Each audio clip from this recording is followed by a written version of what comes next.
I just wanted something that was so quintessentially like 90s, right? I'm like, I have to go drive.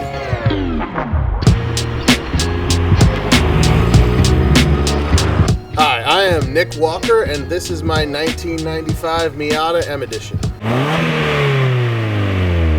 The Miata is the derivative of what makes driving fun. Well, we can show that. Oh, actually, I guess I can take you back and tell the whole story. I started out, and I was more of a horsepower guy to begin with. I had a Subaru WRX STI, when I was younger, and I was modifying that, and I was like, hell-bent, I'm going to make this, in the late 2000s. I was like, I want to make my STI as fast as a Lamborghini Gallardo, and I was buying a big turbo kit and doing all that stuff, compiling the parts. And then around about that time, Evo magazine from the UK brought out an issue where they did the 100 best drivers cars as a countdown. And then the top 10, they did a full write-up on. And the NA Miata was right around the level of a Ferrari F50. At the time, I was just like, really? Like a Miata? But that got my curiosity going, and I read it. And basically what they said was, a Miata gives you all the same sensations that you get in much faster cars, but it does it in slow motion, which gives you more time to savor the experience of driving. And that really resonated with me, and that was the beginning of my paradigm shift. From there, that got me interested in the Miata. Still was focused on getting the Subaru to be faster, but then one of my friends, he got a Miata for the summer while he was home, and he said he was going to sell it towards the end.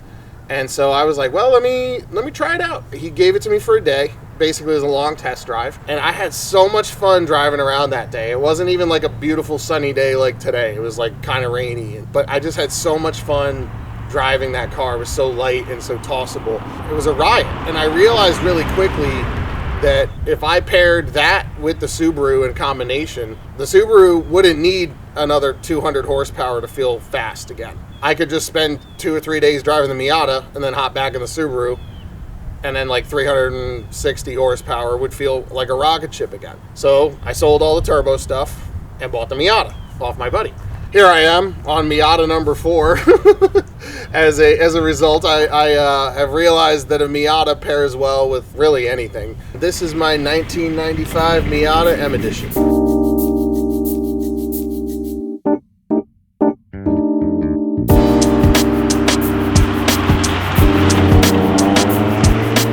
$3,500 of them were built. They were all painted in this Merlot mica. It's burgundy, but it looks a little purple and low light. They all had the BBS wheels. They all had the tan interior with the seats with the adjustable headrests. I believe it's the only Miata that's ever had adjustable headrests.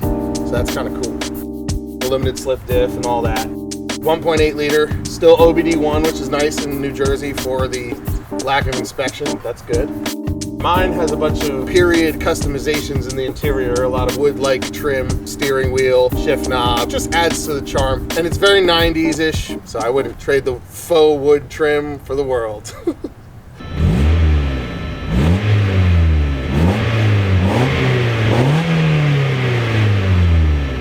For me, the 1995 M Edition is my perfect first generation Miata. The BBS to the purplish color and everything like that. It's just absolutely beautiful because it's not really like too many other cars. Just being so genuinely lightweight and so pure. That's really what is special about it. And I've driven hundreds of different enthusiast cars at kind of all levels. Stuff that's a few grand to stuff that costs as much as a nice house. And I have yet to drive anything that is more fun in total than this Mazda Miata. Right? Or really like any Mazda Miata, because there's different combinations of factors. Something like a V12 Lambo or something has a way cooler engine than this, but it comes at the cost of like the blissful, not a care in the world you get with a Miata. Also, try going anywhere in something exotic and not having people flock to you, and things like that. A Miata's nice because it's carefree. You get your thumbs up. People do like it, especially this car. This thing turns a lot more heads than I thought it would. But it just gets adoration from people everywhere. They're just giving you the thumbs up. It's just a fun vehicle to be in. It makes going everywhere, anywhere. Even just normal driving around town, it makes it more of an adventure in this car.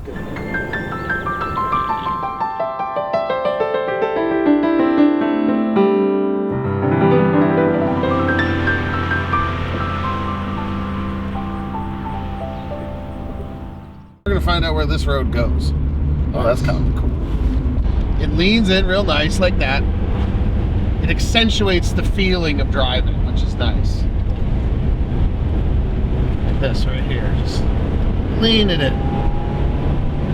And the handling balance is beautiful. Like when you start to get to the limit, it's really, really balanced and progressive. But the transitions are sloppy. Like if you try to slide one of these things on a stock suspension, it's a very sloppy transition. So, yeah. Not a drifter. Not trying to be a drifter. For back roads though, the stock suspension, the mix of the handling balance and capability with the suppleness of the ride quality when you hit bumps, it's a beautiful balance. And it's because the car really is kind of the derivative of what makes driving fun. It's lightweight, it's rear-wheel drive. If you get the one you should get, it's manual, but really engaging. It's the fundamentals, right? So for me, it never gets old. Driving this car on a good back road is a timeless experience that it was just as fun in 1990 as it is today, as it will be in another 100 years.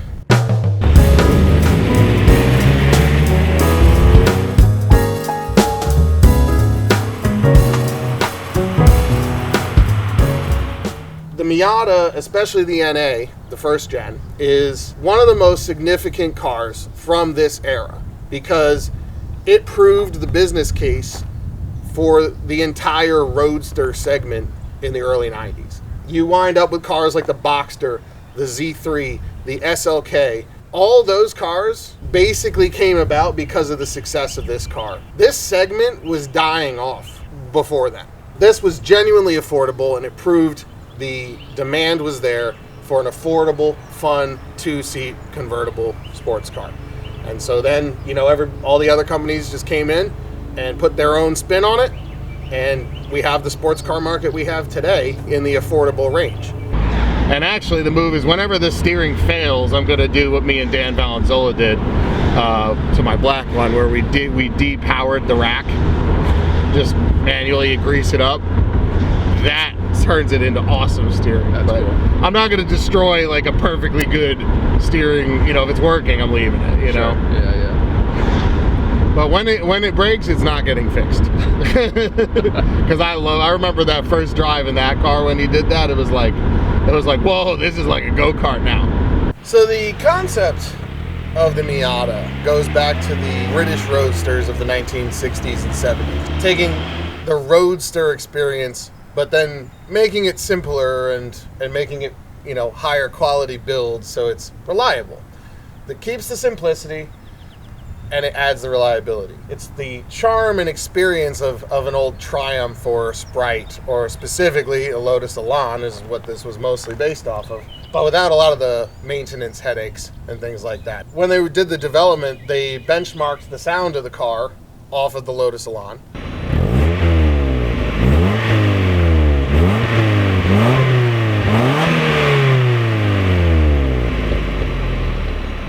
They benchmarked largely the look of the car off the Lotus Elan. And the handling aspects, I think were inspired, but maybe softened just a little bit, because again, their focus was more on a roadster than a hardcore sports car.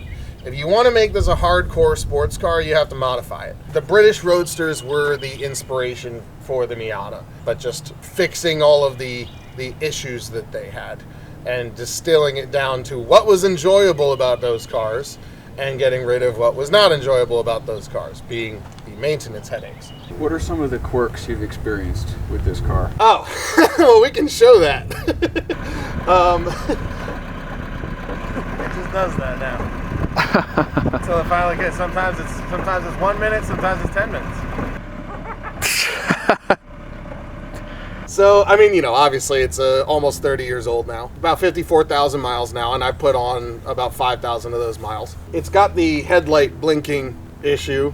You turn the headlights on or off and something in there isn't catching, so it just goes up and down endlessly until it finally catches. It has like some rough idle here and there, like especially when it's warm and I go somewhere for like 15 minutes and come back, it'll kind of like rough idle a little bit. Just like little stuff. But overall, I mean, especially compared to the other NAs I've had, it really drives like a brand new car. The quirks have been few and far between, knock on wood, so far. But, you know, obviously it's a 30-year-old car. It's going to need some work. And that's why I bought one that is clean enough and nice enough that I'm going to be willing to put the work into it. It's showable and drivable.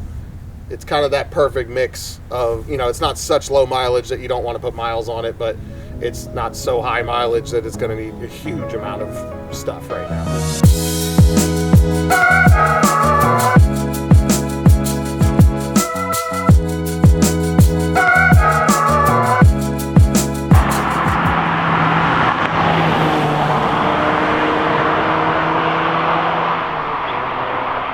Now it's like you're 2, 3, 4 generations removed from that, and you know, a car like a 90s car feels vintage. So these are classics now, basic. I mean, they're officially, you know, over 25 years old. They're vintage cars. Look at the rad era that we're talking about here, right? With the 80s and 90s, and those are kind of in vogue right now. They've gone from being just old cars to being ironic cool, and now they're genuinely cool, and there's a following for 80s and 90s cars. This car was conceptualized first in the late 80s, and it was born in 1990. So right in the middle of the rad era, and it basically changed the sports car market ongoing for the next 30 years here. So the Miata is a very significant car in that respect. Obviously, no more of them are being made. A lot of the ones that are out there have high mileage, and you know, the good ones are dwindling in the amount of them on the market, right? Do I see it as an investment? I don't think it's going to depreciate. I think it's past depreciating if it's a clean one. But it's not like, you know, it's not going to outperform the market or anything like that. But if you want a fun vintage type car from the 90s, I don't think a clean one. Again, clean, condition is everything. Mileage to an extent. I wouldn't go crazy high mileage, but it all depends on how much you're paying for it, right? So, you know, if you're going to pay single-digit thousands for it, yeah, maybe you buy one that's 120,000 miles or something like that. That's not hugely high mileage for these cars. That's never going to be a cream puff, right? Whereas I focused, this car was about 50,000 miles, and to me, that's low enough miles where it still drives great, but I can still put miles on it without really having to worry about it. If you get a car with like 20,000 miles or like 10,000 miles, or one of those real clean ones that's been sitting most of its life, every 1,000 miles you put on it is going to ding the value. Buy the right car for how you want to use it. Not an investment, but not a bad buy.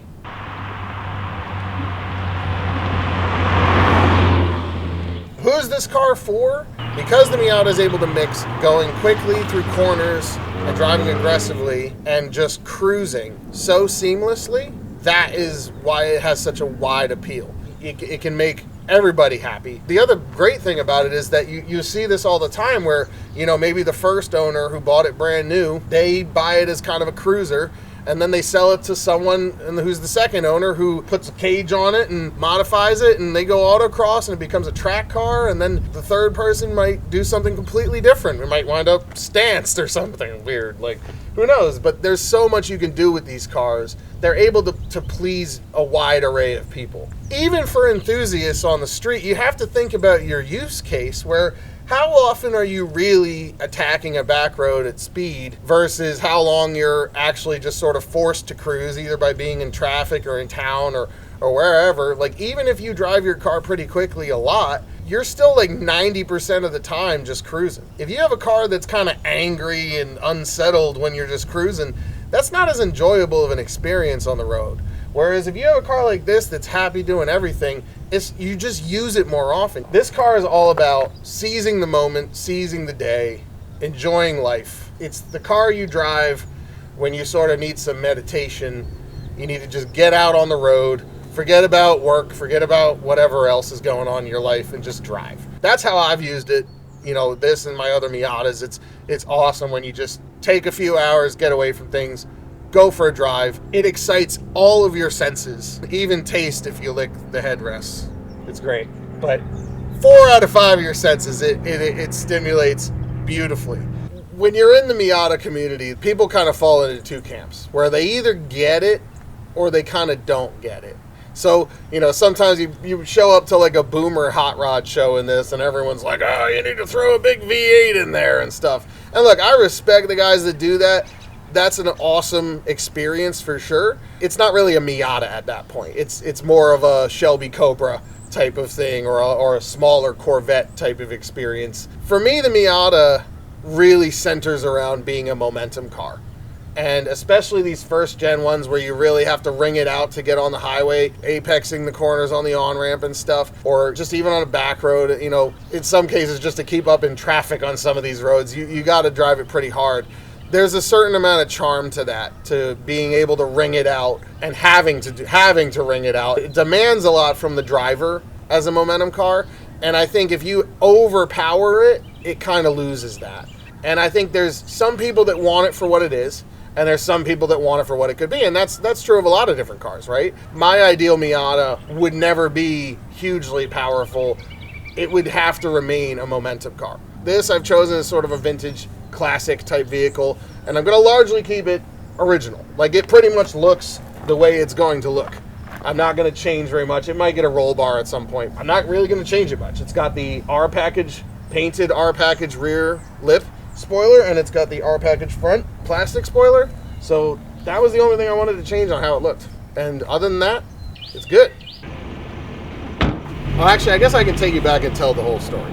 All right, so what happened was my NC Miata, my NC3 Club Edition, that was my third Miata. I got that in sort of like a half of a daily driver role. It had the power hard top, and it was sharing the weight of a 70-mile commute every day. That car got backed into in front of my house, and I did not willingly part with that car. It got totaled. It was sad, but when it came time to replace it, my use had changed. I was no longer going to use the car to commute. It was going to live in a garage now. It was really going to be the car that I would drive only when I really wanted the experience of driving to be the most special. So that got me thinking about what I wanted. And so I had spent a bunch of time in an ND2 Miata club. It was really fun. You know, the steering and the lack of kind of connection compared to my NC, it just tangibly wasn't as connected to the road. And I was a little bit cold on the ND. So I drove S2000s, I drove an AP1, AP2. God, that motor is really quite an experience. When you hit VTEC, the experience in an S2000 is unbelievable. And when you're going fast, it's a really fun car. But that car has no chill. That's one of the things about the Miata that I really love, is that it's happy no matter what you're doing with it. If you're stuck in traffic, you're cruising, it's happy. If you're going full attack, it's happy. Loves being grabbed by the scruff of the neck, loves all of it. It's got a smile on its face either way. And it's easy to enjoy. And, you know, when you have people riding with you that maybe aren't all about, you know, back road attack and everything like that, it's something you can take them in. And you don't have to go that crazy. It's still an enjoyable experience. That's the other reason why it has a wide appeal. This car can do both. And that's why it pleases enthusiasts and it pleases the more casual user as well. So I'd had this idea, if I was going to get another NA, I really wanted the 95M. If I could find a really clean 95M, I would have to give that a serious look. So lo and behold, I'm searching Auto Trader. One pops up on the other side of Philly, just like an hour away. And I'm like looking through the pictures, and it's this car. And it's like, and I see the interior, like the wood and stuff, and I'm like, that's like an added bonus. Like, you know, I just wanted something that was so quintessentially like 90s, right? This. and so I'm like, I have to go drive that. I booked, just called them, booked the test drive. We went out, and it was like still a little bit chilly at the time, and the guy gets in, and he's like, all right, we're going to leave the roof up. I'm like, the hell we are. I'm like, dude, I'm never going to drive this car with the roof up, so we need to put that back. So we did. Turned the heat on. I said, don't worry, man, it'll get nice and toasty here. It was actually at a dealer it was next to a bunch of Ferraris and GT3s and stuff. It was just on consignment for one of his customers, and I think it was on the market for less than a week.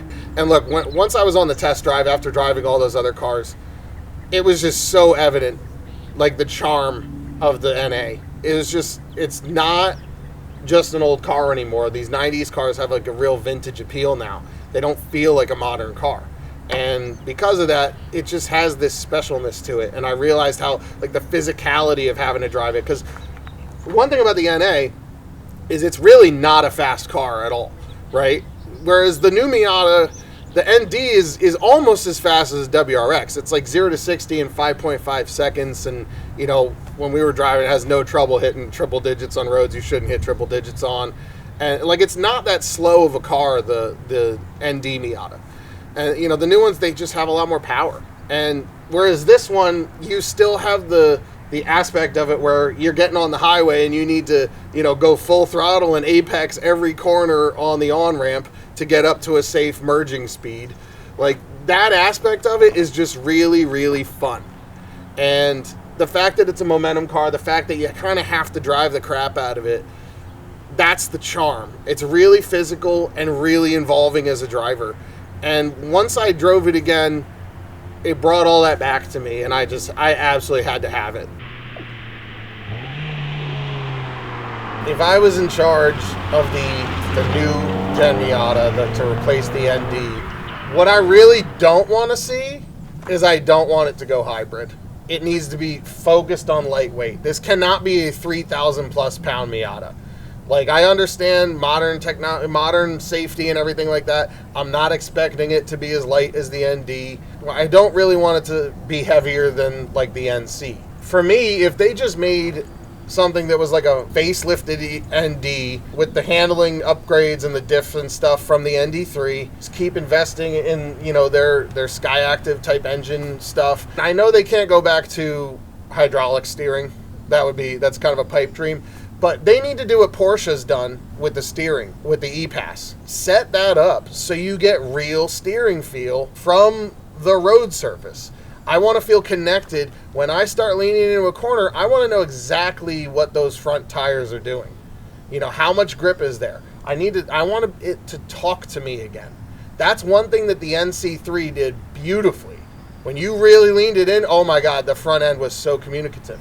But the ND is lacking the road feel through the steering. For a sports car where I want to feel connected to the road and the driving experience, I need my steering feel. And that's the biggest thing I would want to change for the new generation Miatas. We need our steering feel back. Otherwise, it's one of those packages you don't necessarily need to, you know, don't mess with success. It doesn't need to be wildly faster. It doesn't need to, you know, it doesn't need any of that. It just kind of keep it as much the same as possible, but give us back what used to be great about it.